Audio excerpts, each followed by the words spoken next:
I made a video a couple of days ago in response to one of LaciGreen's videos about the C word, not cancer. I'm talking about the four-letter word which means vagina. And I've been thinking more about it, and specifically I opened a book up, Steven Pinker's Stuff of Thought, and by chance it opened at the chapter about the 7 words you can't say on television, which is about swearing, and specifically,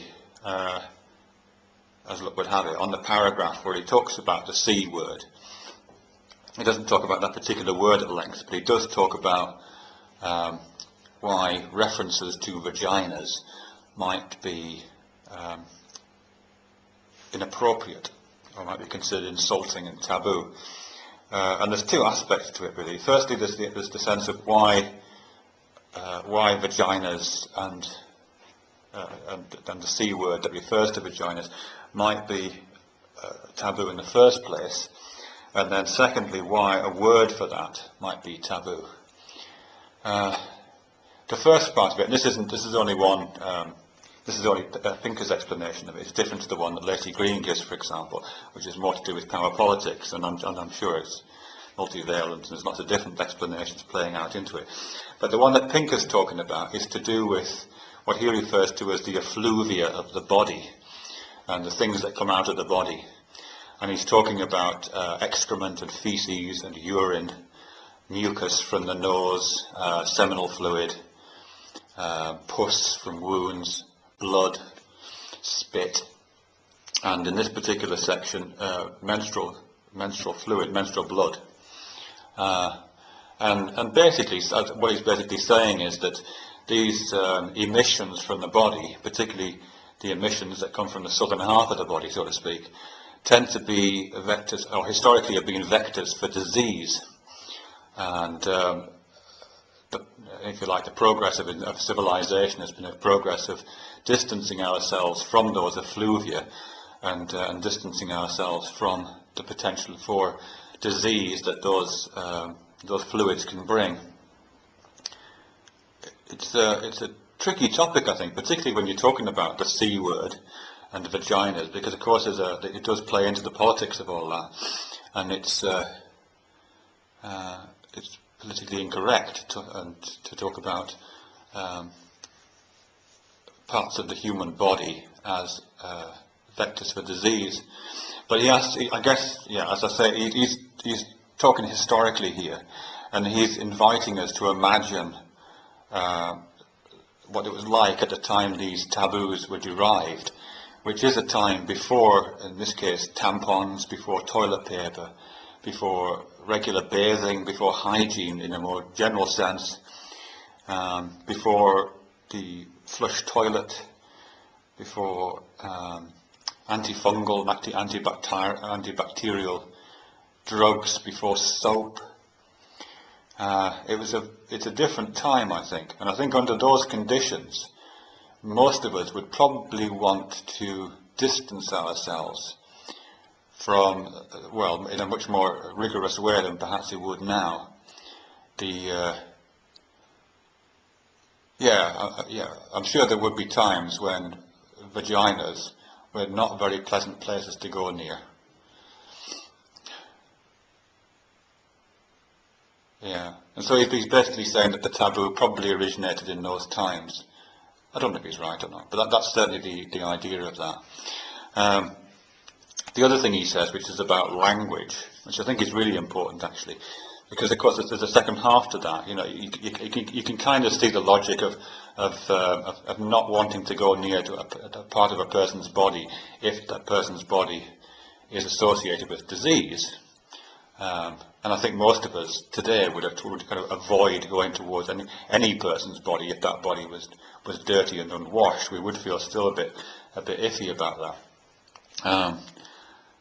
So there's part of that, but then again there's this other thing about, why would a word mean that? And what he basically says there is that a lot of our thinking is kind of magical thinking. We don't think in this rational, ordered way necessarily or naturally, which compartmentalizes these experiences.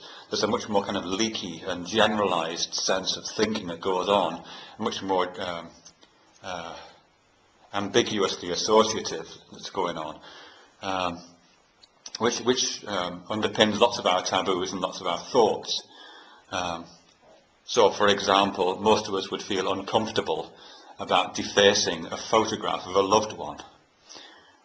There's no reason for it, it doesn't make a rational sense, but most of us feel a bit odd about that, because we feel there's some kind of associative emotional relationship. We couldn't articulate it, and we'd feel silly even talking about it, but we'd feel it. Similarly, there's also associations between, for example, these taboos. So I can just change the taboo momentarily for clarity. If you can imagine a box, like one of those Tupperware plastic boxes, and if you knew that that had once contained excrement, if it contained feces, let's say it had been used to take a sample into hospital or something like that, even though you knew that box had been sterilised, washed out thoroughly, I think most of us would feel uncomfortable about using that box to put our sandwiches in. It's not rational, we know that it's clean, it's not a vector for disease anymore, but there's a kind of hangover of it, about it, a kind of glow, kind of leakiness going on in our consciousness about that box. And he says the same thing is true in language, because language is linked to the entities that they refer to in a way, in an associative way, in the same way that this box is linked to its original contents. So a word like the C word for vagina is linked to the vagina itself. And in the terms that we're talking about it, which is historical terms, the word itself, particularly the taboo word, which kind of harks back to a particular time and harks back to an emotional way of thinking, which is not about rationality, then it's inseparably linked in the same way that sandwich boxes and feces were once linked. So when we call somebody a C word, we are linking to a set of historical, linguistic, biological processes which are not current.